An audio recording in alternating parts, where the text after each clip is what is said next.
Fala moçada, mais uma aula aqui do Biologia Mais, parte 2 do sistema excretor.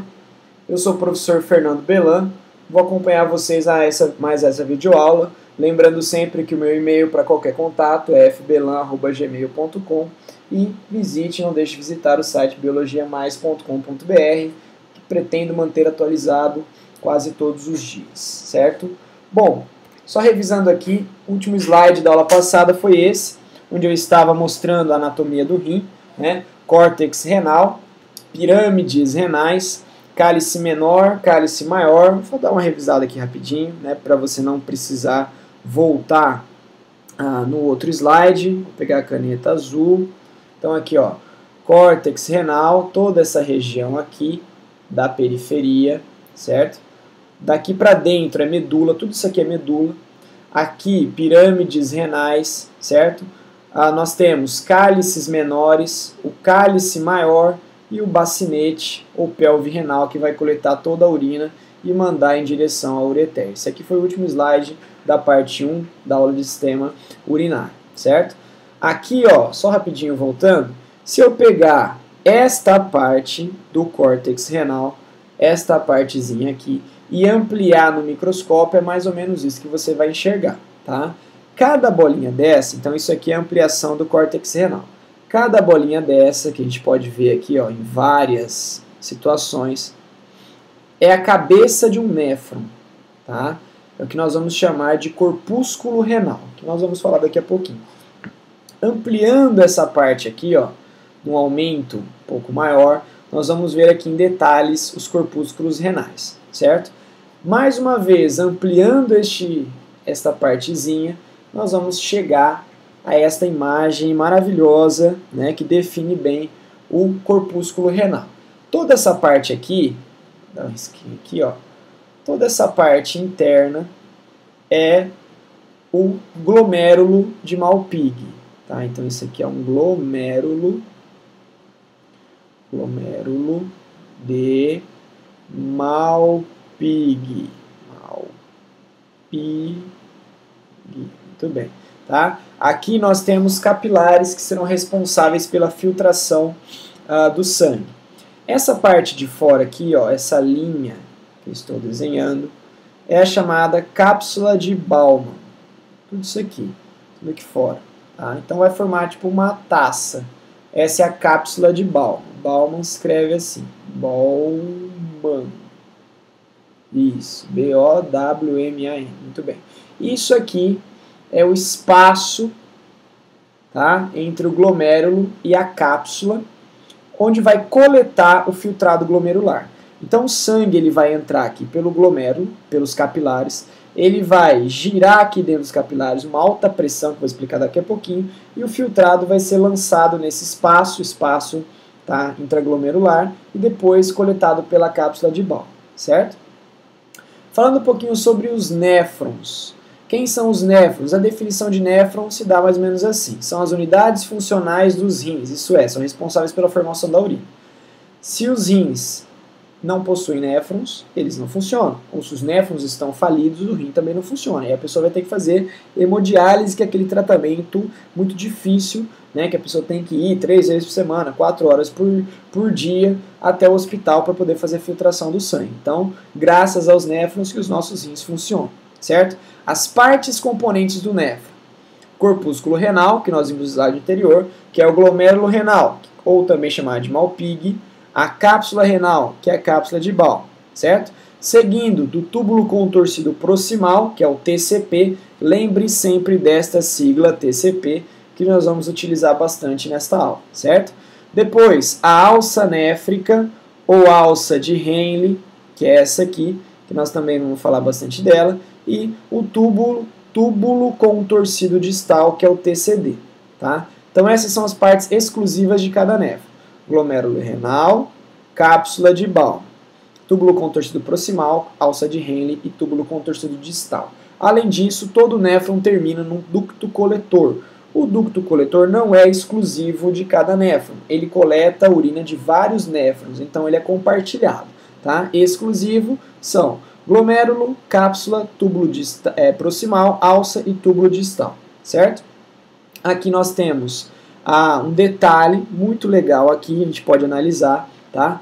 Essa parte que está o círculo é o glomérulo, desculpa, é o corpúsculo, isso aqui é o glomérulo, isso aqui é o glomérulo, certo? Ampliado aqui, ó, isso é o glomérulo, tá? Aqui eu tenho a cápsula de Bowman, túbulo contorcido proximal, alça néfrica, que é essa aqui longa e fina, túbulo contorcido distal, e aqui o que eu disse, é o túbulo coletor que coleta urina deste néfron, tem outro néfron aqui, um outro aqui, e assim vai. Ele é como se fosse uma grande rede de captação de urina de vários néfrons. O detalhe aqui mostra o glomérulo sendo formado por uma arteríola aferente, aferente é a que chega, tá? O glomérulo é esse emaranhado de capilares aqui dentro, parece uma montanha russa de capilares, e depois a arteríola eferente, que é por onde o sangue sai. O sangue chega na arteríola aferente, ó, aferente, ferente. O sangue chega sujo, tá? Sujo, e ele sai pela eferente, ele sai limpo, limpinho, ok? Ele sai limpo. Esse processo de limpeza é feito no glomérulo renal, certo? Mas vamos falar um pouquinho agora sobre a filtração. O sangue que vai ser filtrado chega aos rins pela artéria renal. A artéria renal é uma ramificação da artéria aorta, tá? Então, à medida que a artéria aorta vai descendo pelo abdômen, na altura dos rins ela se ramifica em artéria renal direita e esquerda e depois vai se ramificando em arteríolas cada vez menores. O sangue vai chegar ao corpúsculo renal, que é o comecinho do néfron, pela arteríola aferente, como nós vimos, tá? No slide anterior, certo? A arteríola aferente entra no glomérulo renal para ser filtrado, certo? Alta pressão no interior do glomérulo, 80 milímetros de mercúrio. Se você pensar bem, 80 milímetros de mercúrio não é uma pressão tão alta assim, tá? Só que para capilar, que a pressão é quase zero, que as hemácias passam enfileiradas, a velocidade do sangue é muito baixa, é uma pressão muito grande, é uma pressão que vai forçar a saída do líquido sanguíneo para a cápsula de Bowman. O que vai acontecer? A filtração aqui, ela é por tamanho molecular, ela é quantitativa e não qualitativa. Então, tanto substâncias boas quanto substâncias ruins vão passar para o chamado filtrado glomerular. Tá? Então, aqui ó, nós vamos ter o filtrado glomerular, que é composto de água, ureia, glicose, aminoácidos, sais minerais, mais vitaminas, amônia, ácido úrico, tá? E outros hormônios, substâncias ilícitas. Então, se a pessoa toma um medicamento, algum, né, que é considerado dopante, pode sair aqui no filtrado glomerular também. Pode sair na urina, mas vai passar para o filtrado glomerular também, certo? O sangue sai do corpúsculo renal pela arteríola eferente, como eu disse no slide anterior. Ele sai limpo, ele chega sujo e sai limpo. Só que ele também sai sem nutriente. Por quê? Como a filtração é por tamanho, não é por importância, eu posso pegar aqui, o que eu vou jogar fora? A água eu tenho que reaproveitar, porque eu não posso jogar água fora. Ureia eu posso jogar fora, porque não me serve. Glicose, você não deve ter glicose na urina. Aminoácido eu tenho que recuperar, não posso jogar aminoácido fora. E sais minerais, eu vou recuperar à medida que eu preciso. Se os sais minerais estiverem em excesso também, eu também posso jogar fora. Por isso que a urina é salgada e não é doce. Se a urina for doce, é porque algo está errado, tá? Um indício de diabetes, por exemplo, é doce, é açúcar na urina, ok? Então aqui, ó, agora o filtrado glomerular sai da cápsula e passa para o TCP. Lembra que eu disse que é TCP? Túbulo contorcido proximal. Então o sangue entrou, opa, volta. O sangue entrou aqui, ó, pela arteríola aferente. Essa aqui é a arteríola aferente, certo? Entrou sujo, passou pelos capilares, olha as setinhas aqui indicando a pressão, jogando todas as substâncias pequenas de baixo peso molecular dos capilares para o espaço aqui da cápsula, tá? vai se formar aqui o filtrado e o sangue vai sair pela arteríola eferente. Tudo bem, certo? A partir daí, depois do filtrado formado, ele vai seguir o seu caminho até o TCP. E no TCP, depois da filtração, nós vamos começar o processo de reabsorção, certo? Olha lá, no TCP, túbulo contorcido proximal, vai ocorrer a absorção ou reabsorção ativa das substâncias boas, vamos lá, boas, tá? Que deverão ser reaproveitadas. Por exemplo, glicose é boa, glicose vai ser reabsorvida. Sais minerais são bons, serão reabsorvidos. Aminoácidos, outra coisa que eu não coloquei aqui, mas vale a pena lembrar, vitaminas, tá? Também serão reabsorvidas nesse momento. São devolvidas à corrente sanguínea.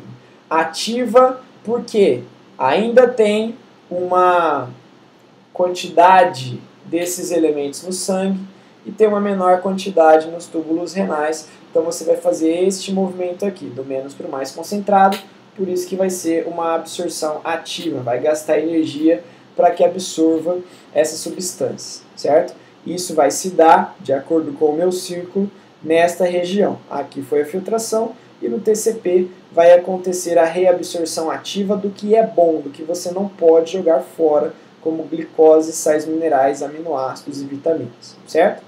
Logo na sequência, nós temos a alça de Henle, ou alça néfrica, que desce do TCP. Tá? Então, ó, a alça néfrica, o sangue dos capilares próximos está muito concentrado. Muito concentrado, nós vamos entender o quê? Vamos entender que o sangue está mais e a alça está menos. Ou seja, o sangue está hipertônico, tá? E a alça está hipotônica. Só relembrando nossa videoaula de transportes através de membrana, numa situação dessa, do meio menos para o meio mais concentrado em soluto, nós temos o transporte do solvente por osmose. Então, nesse caso, nós vamos ter a osmose, tá? A água passa por osmose da alça, da parte menos concentrada, para os capilares ao redor, que são mais concentrados em relação à alça. Sendo assim, a osmose será e sempre será passiva, tá? Sempre do meio menos para o meio mais concentrado, a fim de igualar as concentrações. Então fica fácil reabsorver água na alça. Então aqui marca o local de grande reabsorção de água, que é a alça de Henle, tanto na parte descendente quanto na parte ascendente. Chegamos aqui ao túbulo distal. O que vai acontecer no túbulo distal? Nós ainda temos substâncias boas no filtrado, que já é quase urina, para ser reabsorvido. Nós ainda temos substâncias ruins no sangue que não conseguiram ser totalmente eliminadas na filtração. Tá? E nós ainda temos água para ser reabsorvida. Então, no distal, nós vamos ter basicamente a reabsorção, tá? Ativa de glicose e sais minerais. Então, ó, transporte ativo do restante da glicose, sais minerais e aminoácidos de volta à corrente sanguínea. Não pode ter açúcar na urina. Açúcar na urina recebe o nome, chama glicosúria. Tá? Glicosúria significa açúcar na urina, isso não é bom, ok? Por isso que no final do TCD, túbulo distal, acontece ainda a reabsorção ativa de glicose, sais e aminoácidos, certo? Ao mesmo tempo, as células do TCD, do túbulo distal, retiram ativamente, tá, o restante de excretas, o restante das substâncias desejadas que ficaram nos capilares próximos, como ácido úrico, tá, amônia e algum restinho de ureia que tenha sobrado, lançando na urina. Então é nesse momento que as excretas serão concentradas na urina, tá, para a excreção final, certo? E ainda no TCD nós vamos ter a atuação do hormônio antidiurético, ou vasopressina, tá? Nesse caso, esse hormônio é liberado, é produzido pelo hipotálamo, liberado pela hipófise, pela neurohipófise, certo? E tem a função de permitir a reabsorção de água nos túbulos renais, no TCD, diretamente para os capilares, diminuindo a diurese, certo? Na próxima videoaula, parte 3, nós vamos falar mais especificamente sobre o ADH, ok? Então aqui é nesta região que acontece a reabsorção de água também através do ADH e de um que eu não falei aqui, que é da aldosterona, que vai ficar para a próxima parte 3 da videoaula, certo? Eficiência renal, isso aqui são dados impressionantes da eficiência dos nossos rins. Cerca de 160 litros de filtrado glomerular são produzidos por dia e apenas 1,5 litro de urina se forma. Ou seja, nós temos aqui aproximadamente 98% de eficiência renal, sendo que 98% da água que é filtrada é reabsorvida pelos túbulos durante o seu trajeto. Claro que grande parte desta eficiência é dada pelo hormônio antidiurético, tá? Vamos falar bastante dele aí.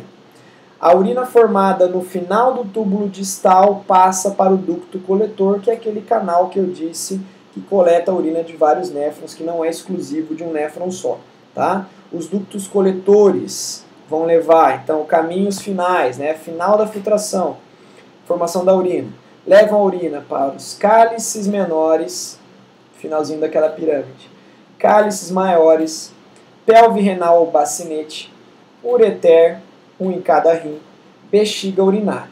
A bexiga urinária ela vai armazenar, como eu falei, cerca de 400 ml. Quando nós começamos a ter vontade de fazer xixi, nós temos cerca de 1/3 da bexiga preenchida, ou seja, ainda falta um monte de xixi para preencher a urina, para preencher a bexiga, mas não é bom segurar a urina, tá? Porque isso pode provocar infecção urinária e não é aconselhável pelos médicos que se segurem muito tempo. Claro que você não vai ficar toda hora pedindo ou saindo da aula do professor para ir ao banheiro, dá para aguentar até um intervalo, mas não é bom ficar segurando por muito tempo a bexiga, tá? É ideal que você expulse assim que você tenha vontade, certo? Então aqui mais uma vez, só recapitulando a anatomia dos rins, tá? Córtex renal, é aqui que nós vamos ter os corpúsculos renais, ficaria mais ou menos assim, ó. O corpúsculo renal, glomérulo, túbulo contorcido proximal, alça de Henle, túbulo contorcido distal e o ducto coletor. E aí vem para cálice menor, cálice maior, bacinete, ureter e vai em direção à bexiga urinária. Seria esse o caminho que a urina percorre, tá? Que o filtrado se transforma em urina, né, e percorre até chegar à bexiga. Tudo bem? E aqui a parte da anatomia do sistema urinário, só para reforçar. Rins, aqui nós temos, ó, a aorta, artéria renal, lá dentro se ramificam arteríolas, tá? Aqui a veia renal e a veia cava inferior, que vai em direção ao coração. Adrenais, ureter esquerdo, direito, ureter esquerdo, bexiga urinária e a uretra, ok? Bom, moçada, segunda parte encerrada. Não deixe de assistir a terceira parte. Não deixe de compartilhar ou indicar essa aula para o seu amigo. Muito obrigado, um abraço, até a próxima.